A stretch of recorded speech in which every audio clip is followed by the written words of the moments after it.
which was different, didn't use the word desire.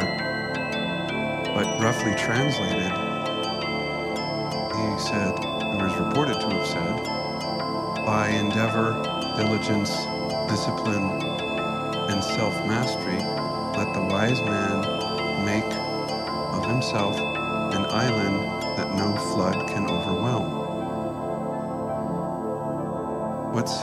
Pay attention to by endeavor, diligence, and discipline.